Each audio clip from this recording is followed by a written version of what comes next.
Seluruh ruangan meledak dalam tawa saat ayahku menirukan setiap suku koto yang tergagap, mengubah suara gemetarku menjadi hiburan. Lebih parah lagi, ibuku mengangkat ponselnya, merekam semuanya untuk 3.000 pengikutnya yang siap mengejek. Lampu merah rekaman berkedip seperti mercusuar penghinaanku. Tawa mereka bergema di ruang makan rumah mewah kami di kawasan Menteng, Jakarta. Malam itu, saat aku melihat diriku trending di feed Instagram ibuku, aku bersumpah tak akan pernah lagi membiarkan mereka mengendalikan hidupku. Mereka membangun kerajaan atas rasa maluku. Sekarang aku akan memakai rasa malu yang sama untuk menghancurkan mereka. Namaku Alyo, usia 32 tahun. Malam itu di rumah orang tuaku di Menteng masih terasa seperti asam yang menggerogoti kulit. Seharusnya hanya makan malam keluarga biasa. Tante Moyo dan Paman Hari datang dari Bandung, membawa 2 putri kembar mereka, yang baru lulus Fakultas Hukum Universitas Indonesia.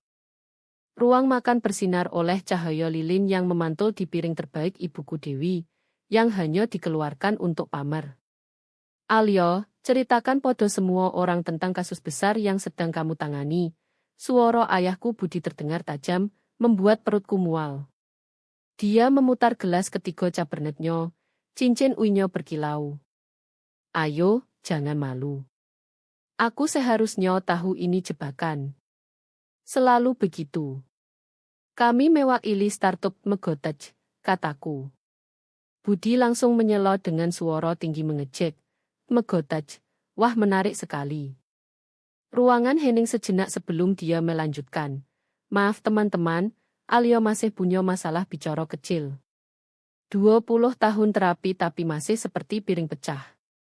Sepupu-sepupuku gelisah di kursi. Tante Moyo tiba-tiba sangat sibuk dengan saladnya. Tapi Dewi, ibuku, mengangkat ponsel. Budi, ulangi lagi, katanya sambil tertawa, sudah mengatur frame. Pengikutku suka momen keluarga begini. Tidak, Bu, jangan. Ayo Alyo, jangan sensitif. Dia sudah merekam. Budi berdiri, melonggarkan dasi secara dramatis.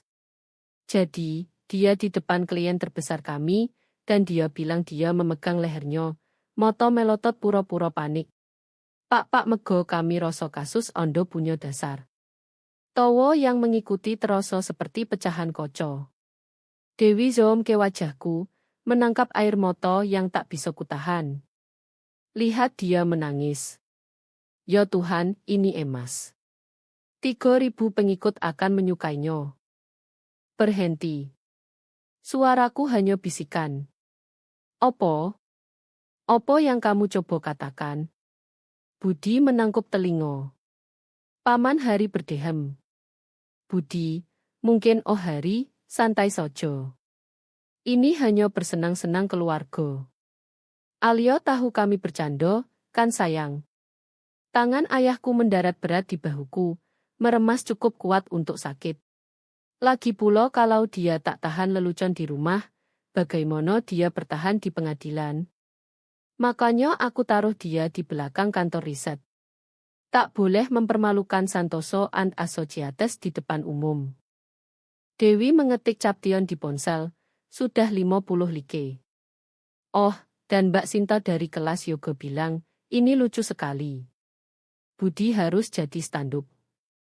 Aku berdiri, kaki gemetar. Aku ke kamar mandi. Lari lagi, Budi memanggil. Itu masalahmu Alyo, tak punya nyali. Adikmu Adi tak akan begini. Aku mengunci pintu kamar mandi dan meluncur ke bawah, menekan telapak tangan ke telinga, tapi masih mendengar tawa mereka. Dewi menceritakan videonya, Budi meluncurkan tiruan lain. Rumah indah dengan furnitur sempurna, dan foto keluarga terpilih terasa seperti penjara berhias kemakmuran Jakarta. 20 menit kemudian aku kembali ke meja. Pembicaraan sudah berpindah ke prestasi sepupuku. Tapi ponsel Dewi masih tergeletak di samping piringnya, angka notifikasi terus naik. Penghinaanku menyebar di internet, dibungkus sebagai konten keluarga hangat. Nah dia datang, Budi mengumumkan. Kami sisakan dessert, tapi mungkin kamu latihan dulu bilang, Mose coklat, sebelum pesan di restoran. Gelombang tawa lagi, video lagi, sepotong martabatku lagi direnggut untuk hiburan. Malam itu, berbaring di kamar moso kecil karena mereka memaksa aku menginap, aku melihat video itu mencapai 1000 tayangan. Komentar penuh emoji tertawa hingga orang bilang safake dan lucu. Tak satu pun menunjukkan kekejaman. Tak satu pun melihat pelecehan. Itulah malam segalanya berubah. Itulah malam aku berhenti jadi korban dan mulai merencanakan jadi sesuatu yang lain sepenuhnya.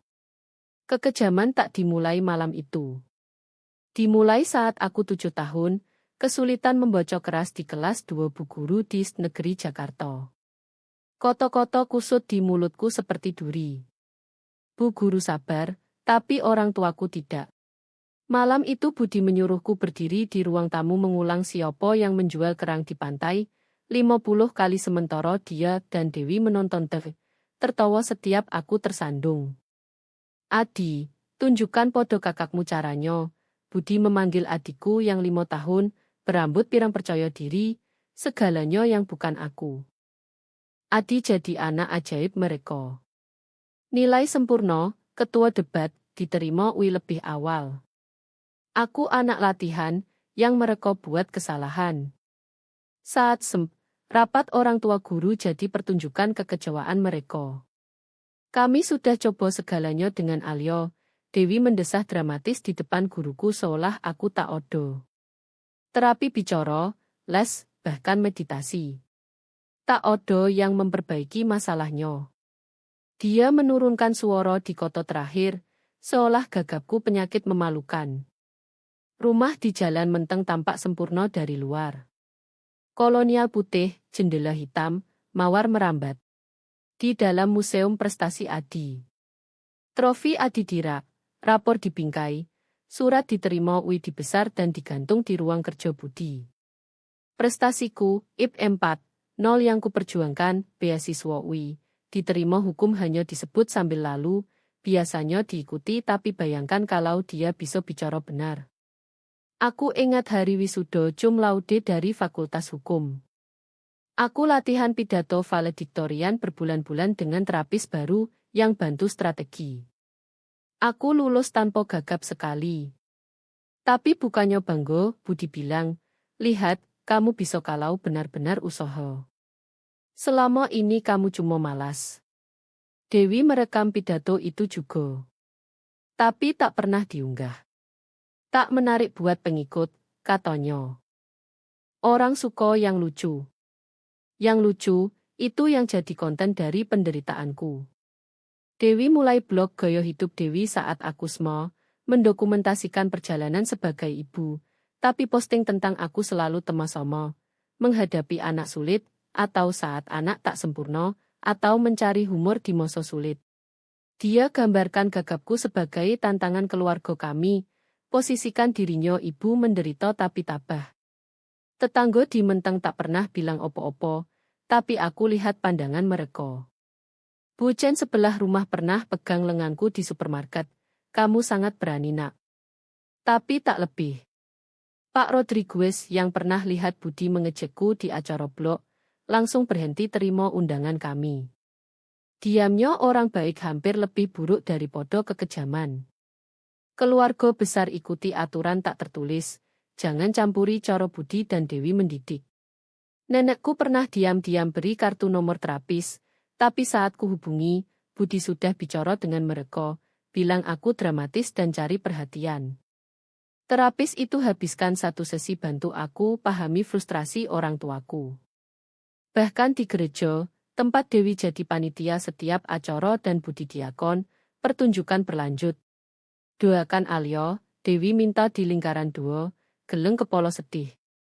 Dia kesulitan masalah amarah. Kami sudah usaha maksimal, tapi dia bikin sulit. Jemaat mengangguk simpati, lihat ibu setia urus anak bermasalah, tak pernah tanya kenapa anak bermasalah duduk diam air mata berlinang. Moso kuliah beri jeda singkat. 4 jam dari Jakarta di UI, aku temukan aku bisa jadi orang lain. Temanku Sarah tak pernah ejek bicaraku. Dosen nilai tulisanku, di mono pikiranku mengalir sempurna. Aku gabung jurnal hukum, riset teliti lebih penting daripada debat lisan. Pertama kali aku rasa mampu, berharga, nyoto. Tapi liburan berarti kembali ke Mentang, ke ruang makan tempat Budi tuntut aku perform untuk saudara, ke ruang tamu tempat Dewi gulir ponsel tunjuk komentar cerita Alia terbaru. Bahkan prestasi akademik dipelintir. Bayangkan orang secerdas itu bisa komunikasi benar, Budi bilang seolah kecerdasanku sia-sia. Kenyamanan materi jadi rantai.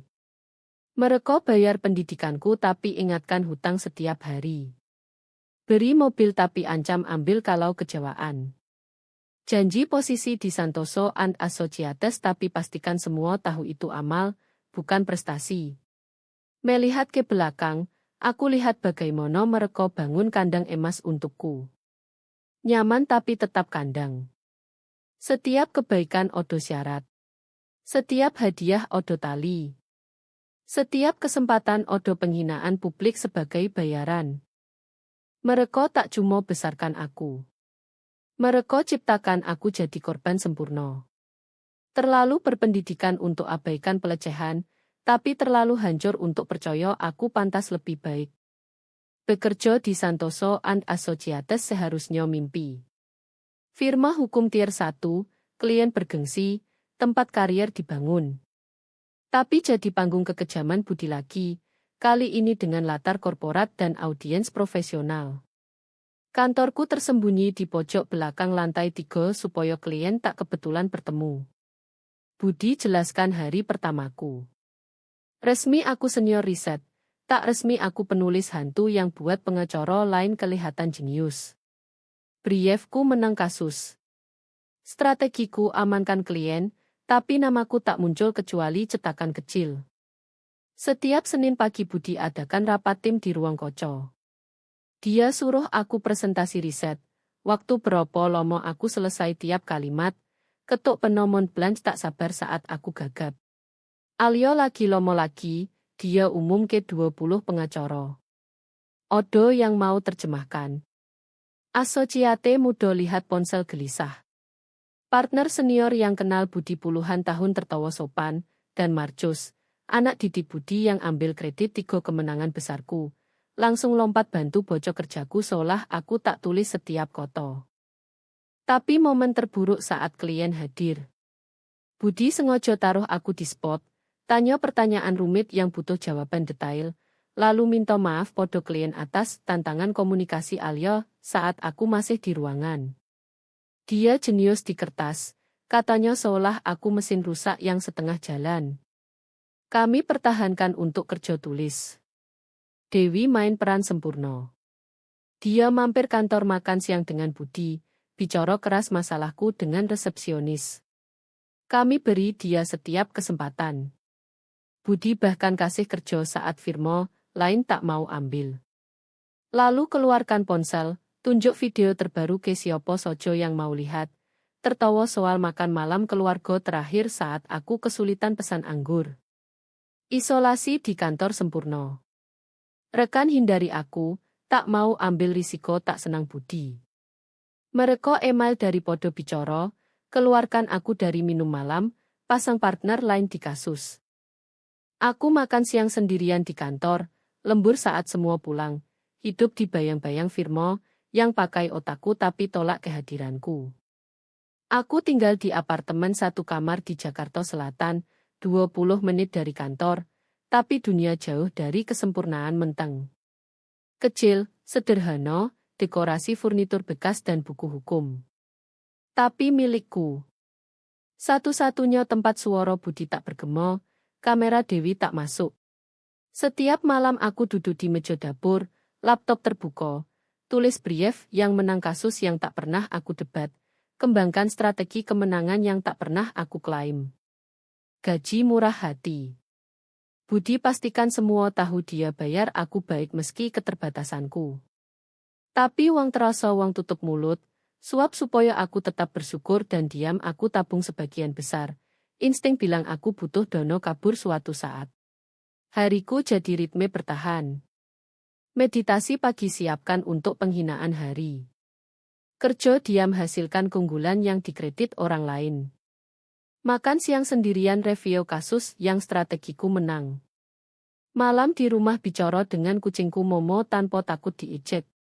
Akhir pekan hindari kumpul keluarga di mono aku jadi hiburan. Golo tahunan Firmo sangat menyiksa. Budi pamer aku seperti atraksi sirkus. Perkenalkan ke klien penting dengan catatan. Ini Alyo, putriku. Dia punya gangguan bicara, tapi cukup pintar selebihnya. Dewi Odo juga dalam gaun desainer, dokumentasikan semua untuk pengikut. Di balik layar, aku temukan beberapa paralegal punya grup chat bagikan video Dewi tentang aku tambah komentar sendiri. Aku lihat pesan saat minta teman cek komputer virus. Dia pikir aku harus tahu. Pesan dari Ibo sampai kejam, tapi semua lihat aku kurang dari manusia, bahan tertawaan bukan rekan profesional. Bagian terburuk adalah betapa normalnya jadi. Penghancuran harga diri harian begitu rutin aku berhenti merinding. Ejekan Budi jadi noise latar. Video Dewi jadi cuaca yang tak bisa kuhindari. Penghindaran rekan jadi pemandangan yang kunavigasi. Aku belajar mengecilkan diri begitu kecil kadang aku bertanya-tanya apakah aku menghilang sepenuhnya. Tapi aku baik di pekerjaan, jenius. Risetku sempurna, strategi inovatif, tulisanku persuasif. Di keheningan kantor, kerja sendirian dengan buku hukum dan berkas, aku kuat. Ketidaksesuaian antara kemampuanku dan perlakuan ciptakan disonansi kognitif yang buat aku ragu realitas. Apakah aku tak berguna seperti koto mereka, atau berharga seperti bukti kerja? Limbo ini mungkin berlanjut selamanya. Aku hasilkan keunggulan dari bayang-bayang sementara diejek di cahaya. Tapi perubahan datang, meski aku tak tahu. Kadang retak kecil bisa robohkan tembok paling kuat. Dan tembokku akan bertemu celah pertama nyoto. Pola hariku sudah terbentuk. Datang pagi, pulang malam, hindari kontak, hasilkan sempurna, tahan penghinaan, pulang sendiri, ulang, penderitaan berkelanjutan yang kelihatan sukses dari luar tapi terasa mati pelan di dalam. Retak pertama datang dari Miro Pratiwi, kepala komunikasi baru yang gabung Santoso and Associates dari firma saingan di Bandung. Dia segalanya yang bukan aku. Percaya diri, artikulatif, tak takut. Dia kuasai ruangan dan dapat hormat budi di minggu pertama. Aku hindari dia seperti hindari semua sampai hari dia saksikan sesuatu yang ubah segalanya. Kamis sore. Mego Group, klien korporat terbesar, datang untuk sesi strategi. Aku habiskan 3 minggu siapkan pendekatan litigasi komprehensif yang bisa hemat mereka jutaan. Budi suruh aku presentasi ke ruangan. Dia, 3 partner, Marcus, eksekutif Mego, dan Miro yang bahas strategi media. Selamat sore, aku mulai, tangan gemetar klik presentasi. Mego menghadapi, demi Tuhan, Budi selo, berpaling ke Pak Mego. Maaf. Alio punya gangguan bicara. Marcus, ambil alih. Sebenarnya, aku paksa lanjut. Saya temukan presiden yang bisa Budi tiru, dapat tawa canggung dari beberapa pria. Ini menyiksa, Alio. Kirim saja presentasi ke Marcus via email. Dia tangani. Aku berdiri beku saat Marcus ambil tempatku dan bocok kerjaku koto demi koto, klaim insiketku sebagai miliknya. Eksekutif Mego terkesan. Budi banggo podo strategi briliantingnya, dan aku menyusut ke kursi, tak terlihat. Setelah rapat, aku kumpul bahan saat mendengar suara di belakang. Itu pelecehan. Aku berbalik, Miro berdiri di pintu, ekspresi tak terbocor. Maaf. Apa yang baru terjadi? Itu bukan disiplin atau koreksi profesional. Itu pelecehan. Dia masuk, tutup pintu. Dan dari yang aku amati sebulan ini pola. Aku tak tahu harus bilang opo. Tak pernah odo yang namai sebelumnya. Aku lihat videonya, lanjutnya. Instagram ibumu hampir tak privat. Dia tak firma di beberapa post. Aku juga perhatikan setiap strategi brilian yang Marcus presentasikan punya sidik jari risetmu. Ini tidak baik. Tak opo, aku jawab. Begini adanya. Tidak, Miro tegas. Ini tidak baik dan tidak normal. Dia keluarkan kartu nomor. Ini nomor pribadiku.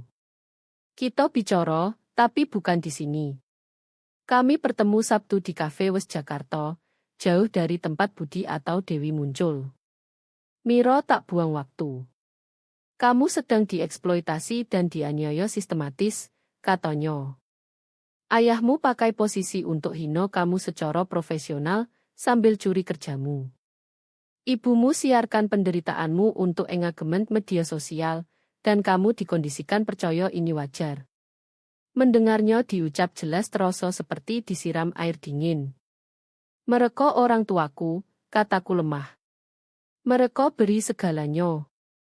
Mereka beri barang materi sambil hancurkan jiwamu, Miro balas. Itu bukan cinta, Alio. Itu kontrol. Dia cerita tentang firma sebelumnya tempat dia lihat dinamika serupa. Pelecehan kerja tumbuh di diam. Pelecehan keluarga sembunyi di balik sukses profesional lebih jahat. Tapi kamu punya pilihan. Pilihan opo? Budi kontrol segalanya. Dia partner utama. Partner lain teman golfnya. Relapor ke dia. Dokumentasikan semuanya, Miro bilang. Setiap insiden, setiap video, setiap kerja dicuri. Bangun berkas. Untuk opo? Siapa peduli? Kamu akan kaget. Komunitas hukum lebih kecil dari yang kamu kira. Dan reputasi penting. Ayahmu punya musuh, kompetitor yang suka lihat dia jatuh. Lebih penting, Mego dan klien lain mungkin sangat tertarik tahu siapa sebenarnya yang ciptakan strategi kemenangan mereka. Aku tatap kopiku, proses kata-katanya. Kenapa kamu peduli? Karena aku pernah di posisimu. Keadaan berbeda, tapi dinamika sama. Seseorang lihat apa yang terjadi padaku dan lempar tali penyelamat. Sekarang aku lempar padamu. Pertanyaannya, siapkah kamu pegang? Malam itu aku mulai dokumentasikan screenshot video Dewi dan komentar, email tunjuk risetku di kredit orang lain, rekaman rapat Budi hina aku. Indonesia negara dua pihak Johnson, tapi buku pegang firma bilang semua rapat boleh direkam untuk kualitas. Tim stamp bukti aku kerja 60 jam seminggu tapi diklasifikasikan partime hindari benefit. Miro cek tiap minggu, selalu hati-hati. Dia ajar tentang gaslighting, pelecehan narsisis, ikatan trauma. Rekomendasikan buku, bagikan sumber, perkenalkan konsep bahwa aku bukan gila atau lemah. Aku survivor pelecehan psikologis jangka panjang. Gagapmu tambah parah di sekitar mereka, Miro amati suatu hari. Kamu perhatikan. Di percakapan pribadi kita, kamu hampir tak gagap, tapi saat ayahmu masuk ruangan, bicaramu pecah. Dia benar. Penemuan itu membebaskan sekaligus buat marah. Gangguan bicaraku, yang mereka ejek puluhan tahun, sebagian besar dipicu kehadiran mereka. Masalah yang mereka klaim malu adalah yang mereka ciptakan dan pelihara. Video terbaru Dewi viral di lingkaran media sosial Jakarta. 3.000 tayangan makan malam minggu lucu tempat Budi suruh aku bocor lidah twister untuk kamera. Komentar brutal hiburan atas biayaku. Tapi sekarang, bukannya menangis, aku screenshot semuanya. Bukti. Kamu bukan bangun kasus hukum, Miro klarifikasi. Kamu bangun leverage. Pertanyaannya, apa yang mau kamu lakukan dengan itu? Pertama kali dalam hidup, seseorang tanya apa yang aku mau. Bukan opo yang kurangi malu keluarga. Bukan opo yang buat Budi kelihatan baik, bukan opo yang beri Dewi konten. Opo yang aku, Alyo mau?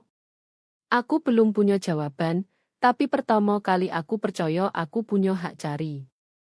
Penemuan bahwa orang tuaku lebih peduli citra daripada opo pun bukan baru. Tapi paham coro senjata itu. Mereka bangun seluruh identitas podo keluarga Jakarta sempurna. Budi, pengacara sukses dan ayah berdedikasi. Dewi, influencer gaya hidup dan supermom. Moto wong sosial mereka tergantung fasad itu tetap utuh. Dokumentasiku tumbuh jadi sesuatu substansial.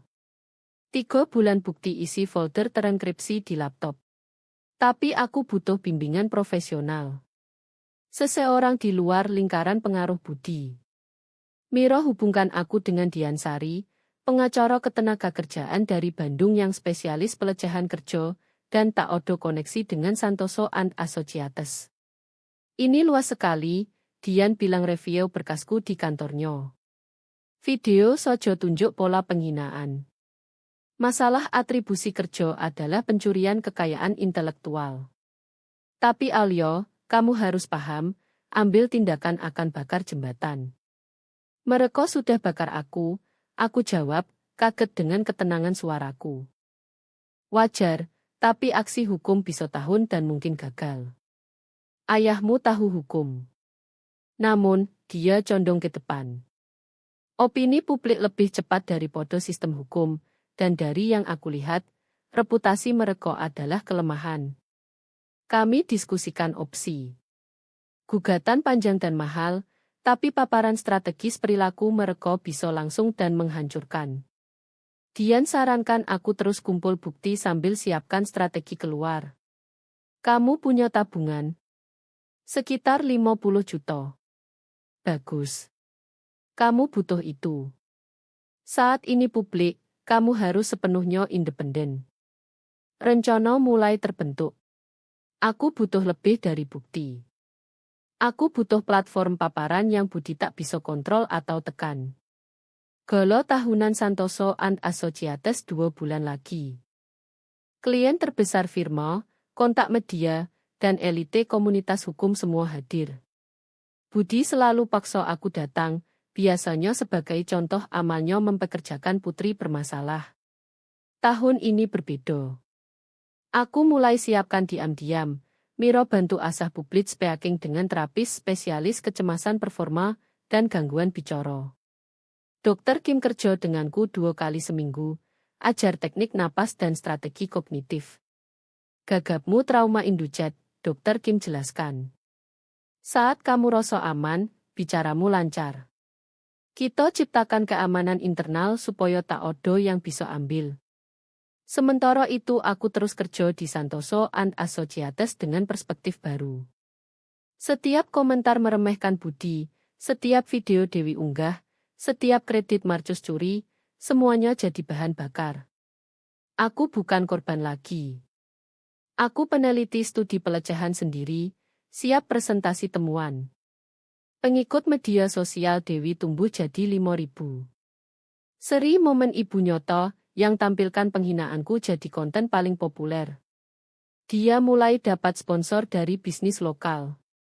Bionya, blogger gaya hidup, ibu 2 anak, cari humor di tantangan hidup. Aku tantangan yang dia monetisasi. Suatu malam aku ikut makan malam strategi keluarga wajib di Menteng. Budi mau diskusikan ambil klien kontroversial, butuh semua tangan untuk riset kasus. Tentu, semua tangan artinya tanganku kerja sementara dia ambil kredit. Alyo tangani riset, Budi umum ke Adi yang kunjung dari firma investasi di Jakarta Pusat. Dia bagus di belakang layar. Tak butuh banyak interaksi. Enak yo, Adi bilang scroll ponsel. Dibayar sembunyi di kantor seharian. Dewi tertawa, sudah rekam. Adi, ceritakan promosimu. Anak kami baru jadi partner di 30, termuda di sejarah firma. Saat mereka rayakan prestasi Adi, promosi yang aku bantu tulis presentasinya, aku rasa sengatan familiar, tapi di bawah ada sesuatu baru. Antisipasi. Setiap hinaan tambah ke gudang senjataku. Setelah makan malam, aku temukan laptop Dewi terbuka di meja dapur. Dashboard media sosialnya terlihat. Aku lihat analitik video tentang aku. Ribuan tayangan, ratusan sare, komentar dari emoji tertawa sampai orang panggil aku menyedihkan. Dia dapat 3 juta rupiah bulan lalu dari sponsor terkait konten ini. Dia benar-benar untung dari penderitaanku. Aku foto semuanya, laporan pendapatan, bagian komentar, pesan langsung pengikut minta lebih konten Alyo. Satu pesan menonjol. Putrimu emas komedi. Apakah dia tahu dia terkenal? Terkenal. Aku terkenal di lingkaran yang bahkan tak kukenal. Punceline untuk 5.000 orang asing yang kenal aku hanya sebagai putri gagap blogger gaya hidup. Malam itu aku ambil keputusan. Mereka ubah eksistensiku jadi pertunjukan, penderitaanku jadi profit, suaraku jadi lelucon. Tapi mereka lupa sesuatu penting. Aku juga pengacara. Dan aku belajar dari yang terbaik cara bangun kasus. Strategi mego yang aku kembangkan menang mereka penyelesaian 50 miliar. 3 kasus Marcus menang pakai kerjaku bawa firma lebih 2 miliar V. Aku punya setiap draft, setiap email, setiap tim stamp bukti kerja milikku. Budi ajar aku teliti dokumentasi. Dia tak pernah pikir aku dokumentasikan dia. Miro perkenalkan aku investigator swasta Tecesafi yang bantu dapat bukti legal lebih. Kami temukan Dewi sedang jual proposal buku, membesarkan ketidaksempurnaan, perjalanan ibu dengan anak berkebutuhan khusus dewasa. Aku bukan berkebutuhan khusus. Aku punya gangguan bicara yang muncul terutama di hadapan penganiaya. Tapi itu tak jual. Potongan terakhir datang saat aku temukan video masa kecil di hard drive lama Dewi lupa. Aku 8 tahun menangis saat Budi suruh ulang frase berulang. Aku 12 tahun memohon berhenti rekam. Aku 16 tahun panik di pesta ulang tahun sementara mereka tertawa. Tim stamp bukti mereka dokumentasikan penghinaanku puluhan tahun. Kamu punya cukup, Dian bilang saat aku tunjuk semuanya. Pertanyaan sekarang timing dan eksekusi. Golo tinggal 6 minggu. Aku punya bukti, rencana, dan sesuatu yang tak pernah ada sebelumnya. Harapan. Bukan harapan mereka berubah atau cintai aku benar. Delusi itu mati. Tapi harapan aku bisa rebut ceritaku, suaraku, hidupku. Mereka ciptakan pertunjukan sekitar penderitaanku. Sekarang aku beri mereka pertunjukan yang tak pernah mereka lupa. Gala tahunan Santoso and Associates adalah mahkota kalender hukum Jakarta. 300 tamu di Grand Ballroom Hotel Indonesia, campaknya mengalir, deal dibuat di koktail. Budi habiskan minggu-minggu siapkan pidato kunci tentang tahun rekor firma. Dewi beli gaun desainer baru dan janji pengikut konten eksklusif di balik layar. Aku datang pagi. Gaun koktail hitamku understated tapi elegan. Di celuc odous berisi segalanya. Miro koordinasi dengan tim AF, bantuan dari pekerjaan lamanya. Mereka pikir bantu presentasi kejutan hormati Budi. Dalam arti, benar. Alyo. Suara Dewi menggema di lobi. Dia sudah rekam diri. Lihat siapa yang akhirnya pakai pakaian pantas. Dia putar kamera ke aku. Sopo pengikutku? Alyo, coba jangan gagap. Halo, kataku jelas, pandang langsung ke kamera. Tak gagap. Dewi kelihatan bingung sesaat, tapi lanjut narasi. Ballroom cepat penuh. Eksekutif mego di meja utama dengan Budi, Hakim Morrison, 3 senator negara, dan puluhan manaking partner firma lain campur campakne. Marcus kuasai dekat bar, cerita kemenangan ke Associate Junior. Budi naik podium pidato kunci pukul 8 tepat. Dia bicara tentang keunggulan, integritas, nilai keluarga. Santoso and Associates bukan cuma firma, dia proklamasi. Ini keluarga, dan seperti keluarga manapun, kami dukung satu sama lain, bahkan yang butuh bantuan ekstra. Matanya temukan aku di kerumunan. Putriku sendiri alio bukti kami tak pernah menyerah podo siapapun, tak peduli keterbatasannya. Gumaman simpati riak di kerumunan. Dewi rekam semua, bisik komentar tentang kemurahan Budi. Lalu saatku. Budi umum kemenangan terbesar firma, kasus Mego. Saya minta Marcus Chen, bintang litigasi kami, bagikan strategi yang menang penyelesaian belum pernah terjadi ini. Sebenarnya, aku berdiri, suara jelas. Saya ingin presentasikan strategi itu karena saya yang kembangkan. Ruangan hening. Wajah Budi gelap. Alyo, ini bukan benar, Pak. Ini bukan saat pidato. Aku jalan ke panggung, hak sepatu klik di lantai marmer.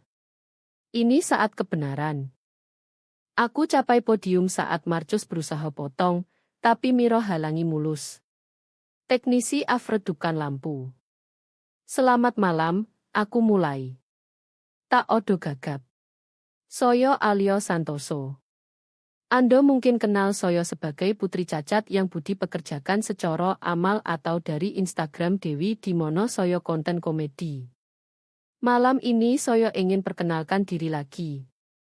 Layar belakang nyolo. Slide pertama tunjuk wisudaku. Cum laude, valediktorian, editor jurnal hukum. Ini siapa saya secara profesional.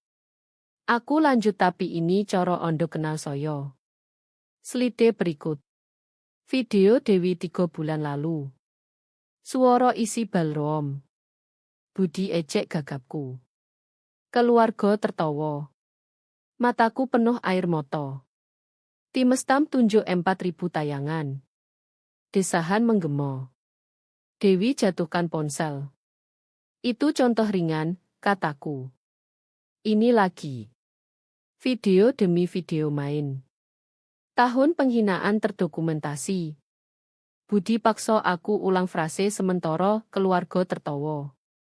Dewi monetisasi penderitaanku untuk sponsor. Proposal buku muncul di layar. Membesarkan ketidaksempurnaan.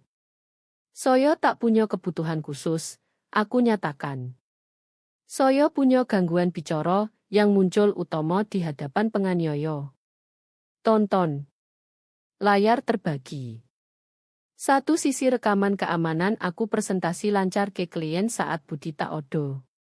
Sisi lain presentasi sama dengan Budi di ruangan, bicaraku pecah di bawah tatapan ejekannya.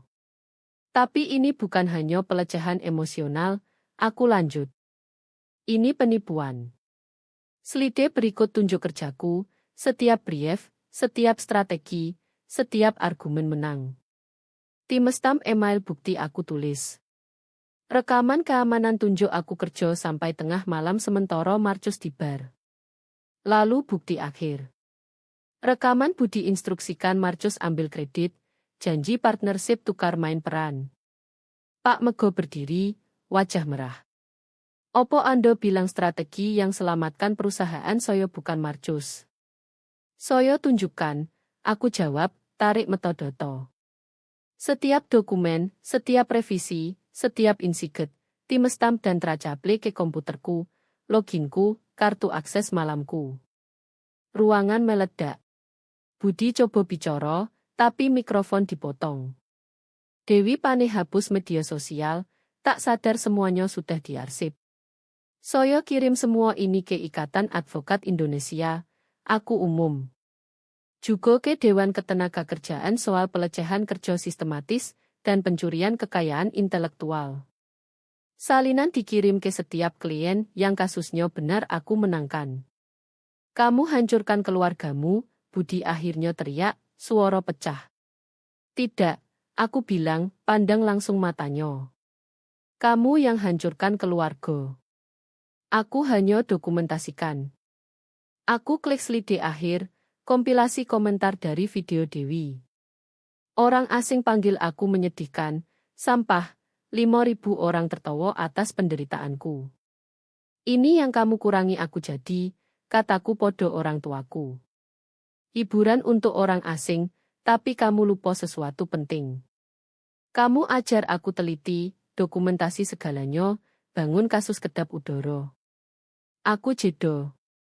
Aku belajar dari yang terbaik. Security gerak ke panggung, tapi Hakim Morrison angkat tangan. Biarkan dia selesai. Aku selesai, kataku sederhana dengan presentasi dan dengan Santoso and Associates. Pengunduran diri efektif segera. Firma baruku mulai Senin. Sari and Associates di Bandung. Mereka sudah dihubungi beberapa klien tertarik kasus ditangani strategi sebenarnya di balik kemenangan. Aku jalan turun panggung lewat ballroom kacau. Klien tuntut penjelasan. Partner jogo jarak dari Budi. Dewi menangis soal karier influencer hancur. Marcos ditanya konselor hukum mego di pintu. Miro beri mantelku. Itu sempurna. Tidak, aku koreksi, tersenyum tulus pertama kali bertahun-tahun. Tak sempurna, aku gagap 2 kali. Tapi ini milikku. Suaraku, ceritaku, kebenaranku. Saat kami jalan keluar ke malam Jakarta, aku dengar Budi teriak soal gugatan dan Dewi meraung soal pengikut. Tapi suara mereka, pertama kali dalam hidupku, hanya noise di belakang, semakin samar tiap langkah ke kebebasan. Dalam menit, rekaman ballroom odo di mono-mono. Seseorang, aku tak pernah tahu siapa, live streaming golo. Saat aku capai mobil, skandal Santoso trending lokal. Tengah malam jadi nasional. Video yang aku tunjuk dibagikan ribuan kali, tapi bukan coro Dewi maksud. Komentar banjir horor, jijik, dan dukungan untukku. Ini pelecehan, bocah 1 dengan 10.000 like. Orang tua ini monster, bocah lain. Berita lokal angkat dulu, lalu nasional. Firma Hukum Jakarta terbongkar skandal pelecehan mengejutkan di setiap blog hukum besar pagi harinya. Instagram Dewi hancur spektakuler. 5.000 pengikut jadi 50.000 HT wajar dalam jam. Setiap pos sponsor banjir tuntutan peran grup dia. Gaya hidup Dewi jadi gaya hidup kejam dan tak tahu malu. Citra terkurasi hancur saat orang scroll tahun konten. Sekarang lihat kekejaman yang dia bungkus humor. Aku tak bisa keluar rumah, dia menangis di voicemail yang tak kujawab. Reporter di mono-mono. Tetangga tak bicara padaku. Odo yang semprot cat penganiaya anak di garasi. Budi, lakukan sesuatu. Tapi Budi punya masalah sendiri. Ikatan Advokat Indonesia langsung investigasi.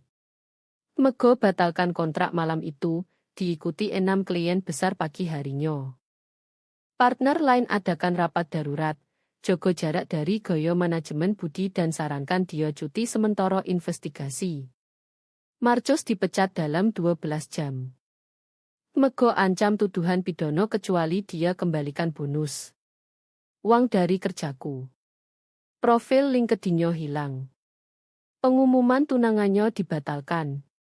Dan terakhir ku dengar dia kerja di kantor pajak mal di pinggiran Jakarta. Aku lihat semuanya dari apartemen, rasa aneh terpisah. Miro datang bawa campakne, Dian Sari telepon ucap selamat, tapi aku tak bisa rayakan belum. Aku tunggu sepatu lain jatuh. Datang berupa Budi berdiri di pintuku pukul 2 pagi, acak-acakan dan mabuk. Kamu hancurkan segalanya, dia cadel. Coba dorong masuk. Aku pegang rantai pintu kuat. Kamu yang hancurkan segalanya, aku koreksi. Aku hanya tunjuk orang. 40 tahun bangun firma itu, 4 dekade reputasi, hilang karena kamu tak tahan lelucon. Lelucon. Aku rasa ketat familiar di tenggorokan, tapi dorong lewat. Kamu monetisasi penghinaanku. Kamu curi kerjaku. Kamu ubah eksistensiku jadi pertunjukan untuk egomu. Kami beri kamu segalanya. Kamu beri trauma dibungkus privilege. Sekarang pergi atau aku panggil polisi. Dia angkat tinju dan sesaat aku pikir dia benar-benar pukul, tapi suara dari belakang. Pak Santoso. Dua polisi berdiri di lorong. Tetanggaku panggil mereka. Odo laporan gangguan, Pak. Ando minum. Saat mereka bawa dia pergi karena mabuk umum, dia teriak aku akan menyesal. Aku tak odo opo-opo tanpa mereka. Tak odo yang mau hire aku setelah opo yang kulakukan. Dia salah bagian terakhir. Pagi harinya aku dapat 17 tawaran kerja dari firma yang lihat presentasiku. Siapa yang bisa bangun kasus kedap udara di bawah tekanan itu adalah orang yang kami mau.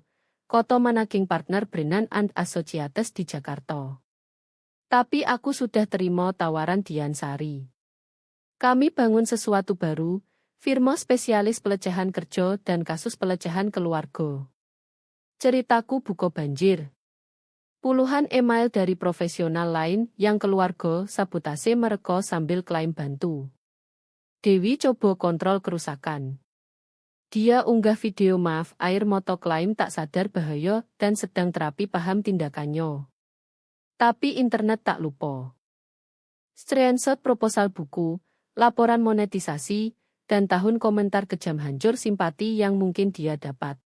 Sponsor hilang.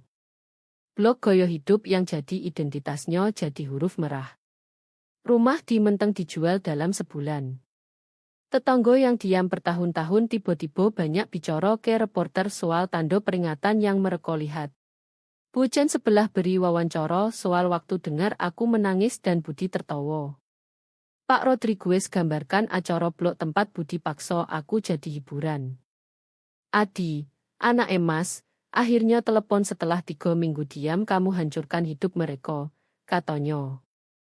Mereka hancurkan aku dulu. Tak seburu itu. Kamu anak kesayangan. Kamu tak paham. Aku butuh mereka untuk karier. Dan di situ, aku selo. Ini tentang kamu. Selalu tentang kamu atau mereka, tak pernah tentang aku. Dia tutup telepon. Kami tak bicara sejak. Santoso and Associates bubar dalam 2 bulan. Nama Budi dihapus dari gedung. Partnership-nya dibeli pecahan nilai. Investigasi temukan pelecehan sistematis, pencurian kekayaan intelektual, dan lingkungan kerja hostile. Dia kehilangan lisensi advokat setahun dan hadapi gugatan sipil dari banyak mantan karyawan yang maju setelah pengungkapanku. Terakhir aku lihat mereka di mediasi gugatan mereka terhadapku. Mereka klaim fitnah dan tekanan emosional. Pengacaraku tertawa saat presentasi bukti balik kami. Mediator tolak kasus mereka dalam 30 menit. Dewi menangis, pakaian desainernya ganti baju biasa, makeup sempurna luntur. Bagaimana kamu bisa lakukan ini podo ibumu? Kamu tak pernah ibuku, aku jawab tenang. Kamu bully pertamaku yang ajar orang lain sakiti aku. Budi. Abu-abu dan mengecil tanpa jas mahal dan latar kantor, coba manipulasi terakhir. Keluarga maafkan, Alyo. Keluarga ini tak odo lagi, kataku, dan aku akhirnya bebas maafkan diri sendiri. Saat aku jalan keluar ruang mediasi, ponsel bergetar dengan permintaan wawancara dari stasiun nasional. Dian sarankan pertimbangkan. Ceritaku bisa bantu orang lain terjebak situasi serupa. Aku pikir tentang email dari orang asing bilang keberanianku inspirasi mereka dokumentasikan pelecehan sendiri. Cari bantuan, percaya mereka pantas lebih baik. Mungkin itu kemenangan. Bukan hancurkan yang sakiti kamu, tapi bangun hidup di mana opini mereka tak lagi penting. Mereka mau aku diam dan kecil. Sebaliknya aku jadi lantang dan tak terbatas. Mereka mau aku puas sebagai korban. Sebaliknya aku jadi penulis kehancuran mereka. Gagapku masih muncul kadang saat lelah atau stres, tapi sekarang milikku, bukan milik mereka. Sama seperti suaraku, ceritaku, dan akhirnya hidupku. Kilatan kamera membutakan saat aku berdiri di pintu keluar Hotel Indonesia. Reporter teriak pertanyaan dari segala arah. Tapi aku tak lari. Aku tak gagap. Aku berdiri, bahu lurus, lihat kerajaan orang tuaku runtuh realtime lewat pintu Koco Ballroom. Alyo, berapa lama kamu rencanaan ini? Reporter teriak. Sepanjang hidupku, aku jawab jelas, lalu jalan lewat kerumunan ke mobil. Di belakang aku dengar suara Budi semakin putus asa, semakin gila. Dia bohong. Ini semua fabrikasi. Aku gugat semua di sini. Tapi ancamannya jatuh ke telinga tuli. Bukti tak terbantah. Video tak terbantah. Kerajaan yang dia bangun atas diamku runtuh saat aku temukan suaraku. Dewi masih di dalam, Pane hapus tahun konten dari ponsel, tak paham internet selamanya. Hidup terkurasinya sekarang studi kasus narsisme orang tua. Wanita yang ubah penderitaanku jadi hiburan sekarang jadi konten sendiri. Cerita peringatan trending di media sosial. Saat aku menyetir pergi, ponsel menyolo pesan. Dian konfirmasi rapat Senin pagi. Miro kirim banggo padamu. Bahkan Dr. Kim, terapis bicaraku, cat kamu bicara kebenaran indah. Tapi pesan yang hentikan aku dari nomor tak dikenal. Aku 19 tahun dan orang tuaku lakukan hal sama. Ceritamu beri aku harapan. Terima kasih. Saat itu aku sadar. Ini bukan cuma kemenanganku. Ini untuk setiap anak yang air matanya jadi hiburan orang tua. Setiap karyawan yang kerjanya dicuri penguasa. Setiap orang yang dibilang suaranya tak penting.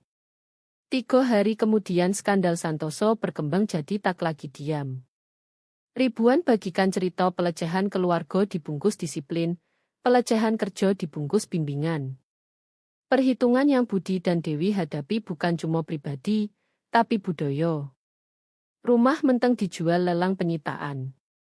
Mercedes Budi disita. Lemari desainer Dewi muncul di rak toko konsinyasi. Mereka pindah ke apartemen kecil di pinggiran Jakarta. Kejatuhan total. Orang yang dulu tertawa di pesta makan malam mereka sekarang seberang jalan hindari. Tapi aku tak lagi pantau kehancuran mereka. Aku bangun hidup baru. Sari and Associates berkembang. Kami ambil kasus yang orang lain tak sentuh. Bisnis keluarga sembunyi pelecehan. Firma bergengsi aktifkan pelecehan. Gagapku, dulu sumber malu, jadi kekuatanku. Klien percaya padaku karena aku pernah di posisi mereka. Aku paham kelumpuhan terjebak orang yang klaim cintai kamu.